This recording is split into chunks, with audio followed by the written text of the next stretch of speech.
My name is Martha Donovan. I am 62 years old, and 3 days ago my own son pushed me off a cliff. As I lay shattered against the rocks, my husband's whisper cut through the roar of blood in my ears. Don't move. Pretend you're dead. His voice trembled, but it was the only lifeline I had left. The smell of iron flooded my mouth, and the sharp sting of broken ribs pressed into my lungs.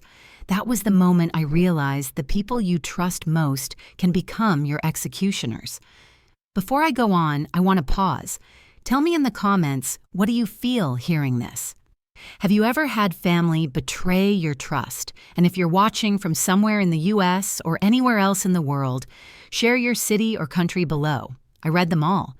Don't forget to subscribe because stories like this one deserve to be heard. And maybe, just maybe, they will help someone else survive. I was born in Kansas, raised among wheat fields that seemed endless under the sky. For 40 years, I taught piano lessons to children in town, believing music kept our souls soft. After my first husband passed, I married Edward, a man of steady hands and steady faith. He ran a saddle-making shop, his palms rough with leather, and years of carving beauty into utility. Together, we built something ordinary, yet precious, a life of small rituals, laughter around the dinner table, and the dream of watching our grandchildren grow. But that dream was shattered the instant Caleb, my younger son, and his wife Sophie smiled and said, "Let's celebrate your anniversary with a hike in the Rockies." It sounded innocent, even sweet. I wanted to believe them. Sophie hugged me with arms that felt warm then, but now I know they were coiled like a snake around its prey. On that mountain trail, the air smelled of pine, and the sky burned too blue to belong to such a day of horror. Edward walked behind me, his breath already heavy from the incline. Caleb carried a brand new backpack stuffed with ropes, harnesses, things he claimed were for safety. But each step up that winding path felt like marching toward a sentence we hadn't earned. When we reached the overlook, Sophie pulled out her camera, her voice sugar-coated. "Let's get a picture with the valley behind you. Just one step back, Mom." Edward's hand brushed mine, trembling, and in his eyes I saw the truth. This was no celebration. Caleb moved closer, too close, the smile on his lips stiff and cold. Then it happened. A shove, sudden, merciless. My body lurched, weightless, the sky spinning. The sound of Edward's voice, desperate yet commanding, anchored me in the chaos. "Pretend you're dead." The impact tore through me, pain exploding in every bone. Rocks cut my skin and the taste of blood thickened in my throat. My body screamed to cry out, to beg for help, but I forced myself into silence. Because above us, I heard Sophie's footsteps and Caleb's breathing. If they knew we survived, they would finish the job, and so I lay there broken but alive, a corpse in disguise, waiting to see what monsters my son and his wife would reveal themselves to be.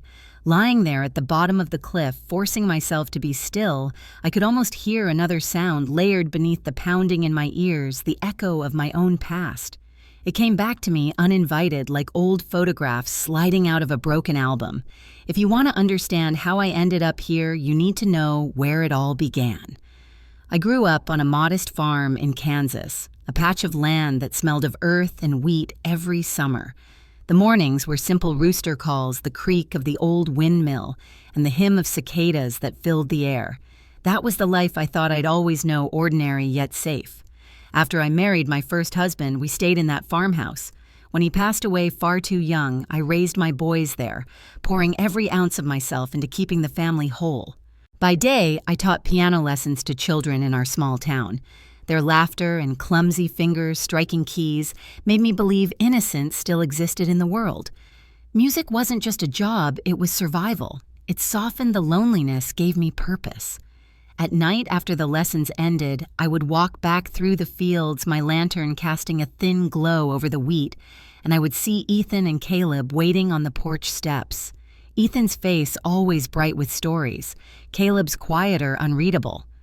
Edward came later. A man of leather and tools, steady as the horses he fitted with saddles. His shop smelled of oak and oil, his hands scarred but graceful. He reminded me of solidity, something my fragile world desperately needed. When we married, he became a father to my boys, and for a while it seemed as though the cracks in our family could be mended. Ethan, my firstborn, was the soul of our home, clever, hard-working, always protective. He'd walk me to town when I had late lessons, his hand firm on my shoulder like he was the parent instead of the child. Caleb was different. Quieter. Withdrawn, sometimes watching his brother with a look I could never quite decipher. There was no cruelty in it then, only a shadow of envy. I thought it was nothing more than the storm of adolescence, a phase that would pass. My sister Ruth didn't think so. She'd visit the farm on Sundays, bringing jars of preserves and sharp words I didn't want to hear. Martha, she'd whisper after dinner when the boys were out of earshot. There's something in Caleb's eyes. You ignore it now, but one day you won't be able to. I'd laugh it off, call her overly suspicious. She'd shake her head, warning me that love can blind a mother more than it protects her. I silenced her doubts then. I wanted to believe both my sons carried the same light. But as the years passed, I learned that silence can be more dangerous than hate, and that ignoring the darkness in someone you love only lets it grow stronger. And though I couldn't see it yet, the seeds of betrayal were already buried deep in that Kansas soil. I often think back to the night everything changed, the night that ripped the foundation of our family apart. Until then, the farm had been a place of music and chores, of laughter, and the familiar creak of the porch swing. But 27 years ago, the silence that followed was louder than any song I had ever taught my students. It began with voices rising in the hallway. Ethan and Caleb, brothers who were so different yet bound by blood. Ethan was 19 then, on the cusp of manhood, brimming with plans for college. Caleb was 14, restless, stuck in the shadow his brother cast without even meaning to. That night, the argument flared hotter than usual. I remember standing in the kitchen, hands trembling as I stacked plates, hearing their words collide like sparks against steel. I caught phrases, "You always get everything," Ethan Caleb's voice sharp and cracking, and Ethan steady but firm. "It's not about me, Caleb. You can't keep blaming everyone else." The door slammed. Footsteps pounded down the porch. Ethan stormed out into the cold October night, his jacket half-buttoned, his breath visible in the frost. Caleb lingered in the hallway, pale and trembling eyes darting when I asked what had happened. "Nothing, Mom," he muttered, but the set of his jaw told another story. Hours passed. The clock ticked past midnight. I waited by the window lantern glowing on the sill, praying to see Ethan's figure come up the long dirt road. He never did. At dawn, neighbors joined the search. We combed the fields, the old barn, the trails by the river. It was Ruth who gripped my hand too tightly when the sheriff arrived, his hat in his hands, his face solemn. They found him by the riverbank, Ethan's body cold, lifeless, his hair tangled in reeds, his eyes forever closed to the world. They said he must have slipped in the dark, the rocks too slick, the current too strong. An accident. That was the word they used, as though a single word could explain away the hollow in my chest. Caleb wept at the funeral tears streaming down his cheeks, but something in his posture unsettled me. He didn't cling to me the way a grieving brother might. His eyes scanned the crowd, detached, as though searching for cues on how to perform grief. Ruth noticed too. Later in the kitchen, when the mourners had left, she whispered, "There's no weight in his sorrow, Martha. Don't you see it?" I shook my head, unwilling to believe. I buried my doubts, along with my son. I told myself it was fate, that God had taken Ethan too soon, that Caleb's strange stillness was just his way of grieving. But deep down, a part of me, small, fragile, knew there was something colder behind his tears, something I couldn't bear to face. And so I clung to the story of an accident because the alternative would have destroyed what little family I had left. But the truth, as I would learn much later, was far darker than any river could hide. Grief is a strange thing. It doesn't vanish. It reshapes itself, filling the quiet corners of your home like fog. After Ethan's death, every creak of the floorboard sounded like his footsteps. Every slammed door reminded me of his last night alive. Yet somehow, life insisted on moving forward, dragging me with it. Caleb grew older.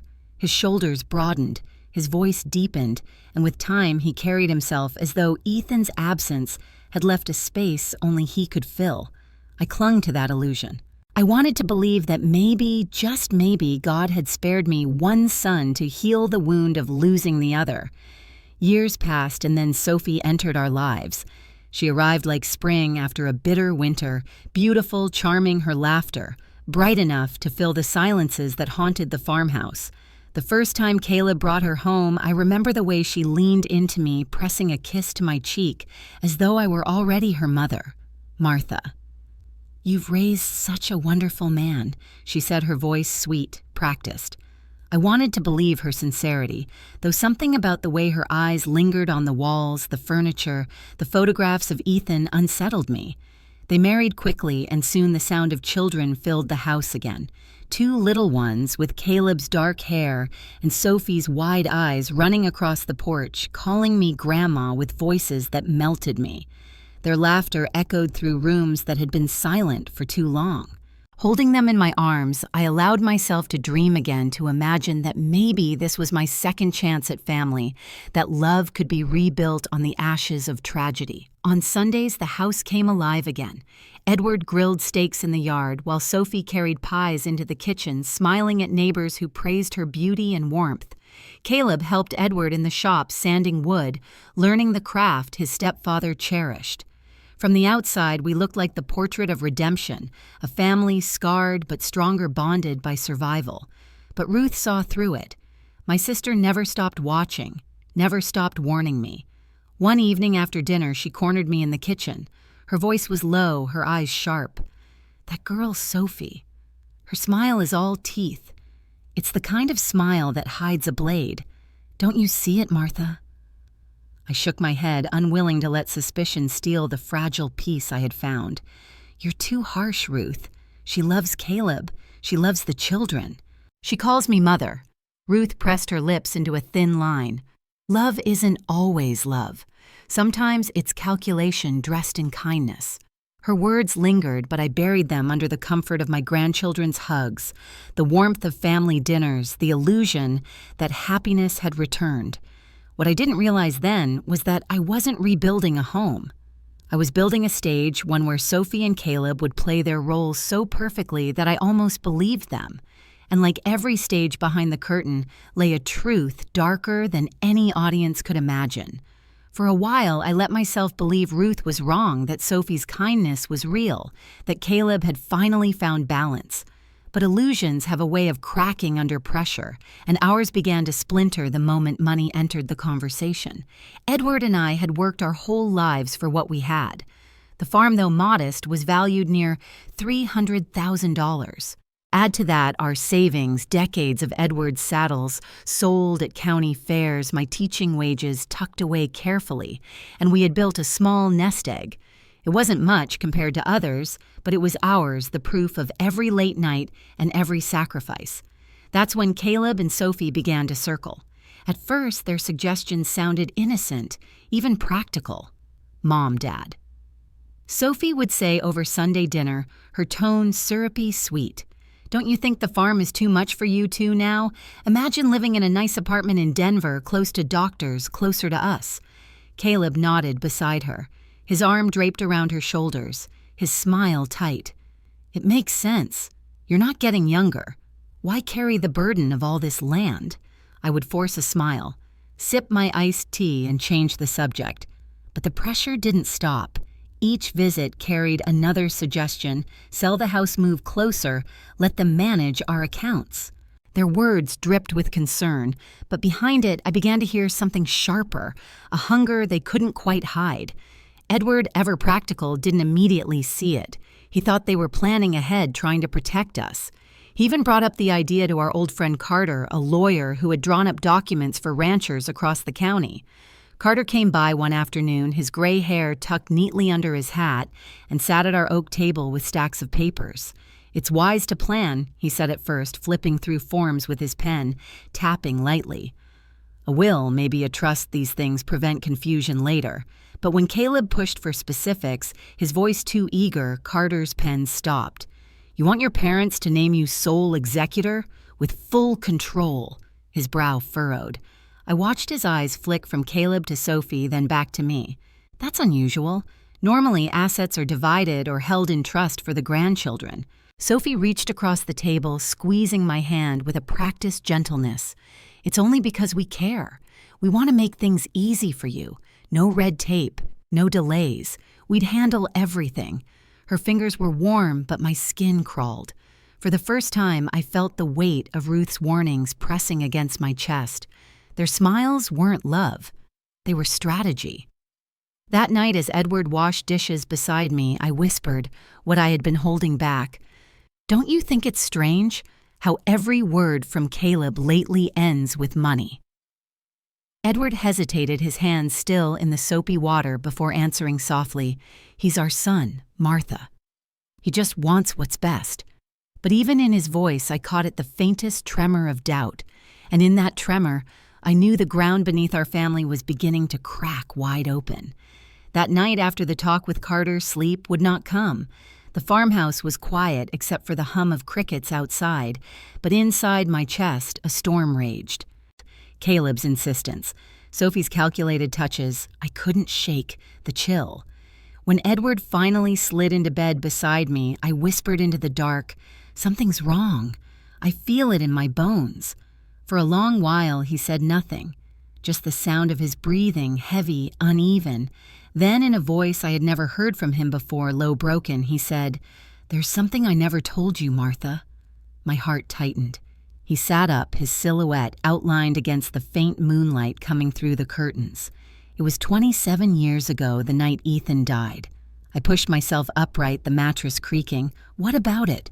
His hands trembled as he rubbed his face. I saw them, Caleb and Ethan. They weren't just arguing in the hallway. I followed Ethan out that night down toward the shop. He had papers in his hand, bank slips, I think. He was furious. Said Caleb had been sneaking money out of the family account. The air in the room grew colder, sharper. What I whispered. Edward's voice cracked. Caleb shouted at him, "You always get chosen. You always come first, and I'm nothing." I heard the words as clear as I hear your voice now. They fought by the riverbank. Ethan pushed. Caleb pushed harder. And then, he closed his eyes, pain etched into every line of his face. Ethan slipped. Or maybe he was shoved. I'll never know for certain. But he went down. I watched him fall. I covered my mouth, stifling a sob. "You knew. All these years you knew something and never told me." He bowed his head, shame pulling his shoulders down. I told myself it was an accident. I told myself Caleb was just a boy, scared reckless, and if I spoke, I would lose him too. So I stayed silent. The silence in our room was suffocating, filled only by the echo of his confession.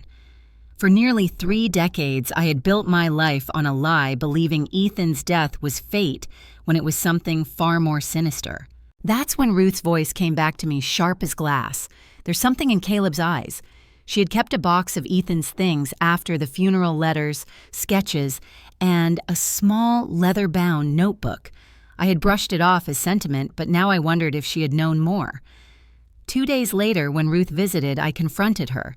She went pale, then reluctantly handed me the journal she had kept hidden all these years. Ethan's handwriting, steady and certain, spilled across the pages. "I think Caleb's been stealing from the family fund," one entry read. "I've been tracking it for weeks. I can't let this go." I clutched the book to my chest, the truth burning my skin. My son had died carrying this secret, and my husband had buried it in silence. And now, 27 years later, Caleb was circling again for money, for control. I finally understood Ethan had tried to protect us, and his death had been the price. The moment I finished reading Ethan's last lines in that battered notebook, something inside me shifted from numbness into a cold, focused terror. We could no longer pretend ignorance. The farm that had sheltered us for decades suddenly felt like a stage where a long, cruel play was about to reach its final deadly scene.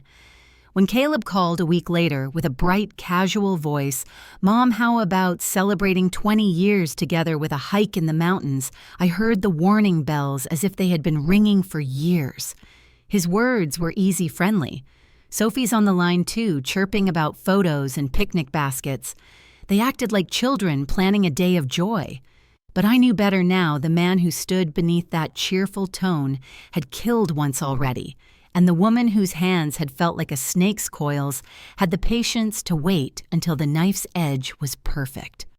Sophie spoke of packing sandwiches, of bringing her new camera to capture every sweet moment. I pictured her pressing the shutter while something darker unfurled a posed portrait before the curtain fell. Caleb joked about buying extra ropes for safety. He said the word almost casually, as if rope were nothing more than a prop for hikers. But the details kept piling up: a new backpack, heavy boots, a practiced eagerness in the way he suggested routes with steep overlooks. Each item read like a line in a script I was beginning to understand. We didn't tell them no. That was the hard and terrible choice Edward and I made that night, after long talks in the kitchen after Ruth's hand squeezed mine, and the old lawyer, Carter's eyes, had gone from polite to worried in the space of a conversation. Carter had dropped by under the pretense of reviewing our papers. He left with a sober face and a flurried excuse to call us later. What he didn't tell us at first was that he had overheard a snippet of Sophie's voice in the parking lot as she took a call. "This will be their last trip," she'd murmured into the phone, and a man's laugh followed. Carter had thought it a careless phrase at first, perhaps a moment of dark humor. He tried to warn us to track Caleb down, but his call went unanswered. By the time he reached our house, the plans had already been set. He looked at Edward then, and the worry in his eyes confirmed what I had suspected: the web they'd woven was deliberate. So we decided to play along. We would go on that hike, but we would not be naive lambs.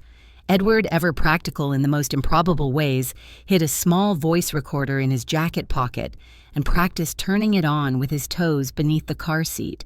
We mapped the trail in our heads, memorized landmarks, and rehearsed a single ridiculous-seeming plan: if anything happens, pretend to fall, stay still, and buy time. That night I lay awake listening to the house sigh, imagining the straps of a backpack, the flash of a camera, the slip of a foot at the cliff's edge. Fear twisted my stomach into knots, but fear was useful now. It sharpened me. On the morning we were to leave, the light cut the horizon like a promise and a threat at once. Sophie arrived with a wicker basket neatly arranged, smelling of coffee and something sweet. Caleb loaded the car, humming a tune I had taught the boys when they were toddlers. He touched Edward's shoulder in a way that felt for all the world like a benediction before an execution. I forced my smile, hugged my grandchildren twice, and climbed into the back of the car, Edward beside me, the recorder cold and small against his ribs. As the engine turned over, every instinct screamed at me to run. Instead, I breathed slow and shallow, and I let the road carry us toward that bright blue horizon and whatever lay beyond it. The road curled upward into the Colorado mountains, and with every mile my chest grew tighter. Pines lined the ridges like silent witnesses, their dark silhouettes carved against the bright sky. Sophie laughed easily in the front seat, snapping photos of the scenery as though it were a postcard journey. Caleb whistled a tune under his breath, steady, calculated, as if rehearsing calm. Edward's hand brushed mine discreetly, a reminder that the recorder nestled against his ribs was running. When we reached the trailhead, the air was sharp and thin, the kind of air that steals your breath before you realize it. We hiked for an hour, Sophie bounding ahead with her camera pointing out wildflowers, making it all seem so ordinary. But I felt the tension rising like a storm cloud, invisible to anyone who didn't know what waited at the end. And then we saw it, the cliff. It rose suddenly out of the trees, a sheer edge overlooking a valley so deep it made my stomach drop just to glance at it. Sophie clapped her hands. "Oh, this is perfect. Let's take a photo right at the edge." Her eyes sparkled, but there was something else behind them, anticipation, hunger. I wanted to scream no, to run back down the trail, but Caleb was already guiding us forward, his voice warm but commanding. "Come on, Mom. Dad, stand here." Sophie angled the shot so the valley shows behind them. His hands rested on our shoulders, too firm, too ready. Edward stiffened beside me. I felt his body tense, like a wire about to snap. The ground beneath my boots was loose with gravel, the abyss yawning just a step behind. Sophie raised the camera, her finger on the shutter, smiling wide, closer to the edge. Just one more step back. And then I felt it, the push. Caleb's weight shifting his hands, pressing forward. But Edward was faster than I had ever seen him. With a guttural cry, he twisted, grabbing Caleb's wrist and yanking him forward. In a heartbeat, Sophie lunged to help her husband, and the four of us collided in a chaotic, terrible embrace. We went over together. The world spun into a blur of sky and stone. Wind roared in my ears, my scream trapped in my throat. Then the impact. A sound I will never forget. The crack of bone like dry branches snapping underfoot. Pain exploded through my ribs, my arm, my skull. The taste of blood filled my mouth, hot and metallic. And yet, I was alive. Barely. I heard Edward's voice, ragged, desperate. "Don't move. Pretend you're dead." Through half-closed eyes, I caught glimpses. Caleb groaning, dragging himself upright. Sophie clutching her leg, her face twisted in agony. They glanced toward us, two crumpled bodies, and I forced my breath, shallow, my eyes blank. Then Caleb spoke, his voice cold, practical. "They're gone. Both of them." Sophie let out a shaky laugh, bitter and relieved. "Good. Now we stick to the story, an accident, a tragic fall. Poor us, the survivors." Their words sliced deeper than my wounds. I lay still in the dirt, broken and bleeding, listening as my own child rehearsed my death. The ground still pressed cold against my cheek when the rescue team's ropes came rattling down the cliff. I had forced my body into stillness for what felt like hours, every nerve screaming, but it was Edward's whisper in my ear that kept me frozen, not yet. Wait. By the time the medics lifted us onto stretchers, Caleb and Sophie were already performing their grief, their voices raw and practiced. It was an accident, they slipped. I let myself drift, eyes half closed as if the pain had swallowed me whole. But once we reached the hospital, the mask began to crack. I caught Sophie's voice when she thought no one else was listening. Her tone was low, satisfied, cruelly careless. At least now, we finally have control of the estate. She hadn't noticed the nurse standing by the monitors. Isabel Young, sharp-eyed, with the kind of intuition you don't learn in school. Isabel froze, glanced at me, and in that instant I knew she had heard it all. Later, she leaned close under the pretense of checking my IV and whispered, "You're not safe, are you?" I moved my finger, once slow but certain. Her eyes widened. That was all it took. She slipped out of the room and returned with two detectives who stood quietly at my bedside until I dared to open my eyes. The evidence came together like a storm breaking wide open. Ethan's leather-bound journal, preserved all these years, by Ruth detailed Caleb's thefts and threats. Edward's recorder, tucked inside his torn jacket, held hours of conversation from the hike, including Sophie's cold instructions, Caleb's muttered resentment, the chilling line. "They're gone. Both of them." When the detectives confronted them, the cracks in their story widened immediately. Caleb blamed Sophie. It was her idea she wanted the money. Sophie screamed back, "You're the one drowning in debt. You're the one who pushed." Every word dug their grave deeper. Then came the discovery of Caleb's secret, over 100,000 owed to loan sharks, the kind of men who don't wait patiently for repayment. Our deaths hadn't just been greed. They had been his only way out. The trial felt like living through a second fall, every detail dragged into the light. The jury listened to the recordings, read Ethan's journal, and watched Caleb and Sophie unravel in their desperate attempt to save themselves. The verdict was swift guilty on all counts, but the truest verdict came later in the quiet of our home.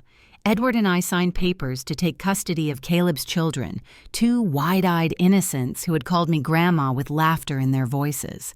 As I tucked them into bed that first night, I felt Ethan's absence, like a hand on my shoulder, but also his presence, his journal, his warnings, his unfulfilled promise to protect us. I whispered to those children, "You will never grow up in shadows. You will know only love." And for the first time in decades, I believed my own words.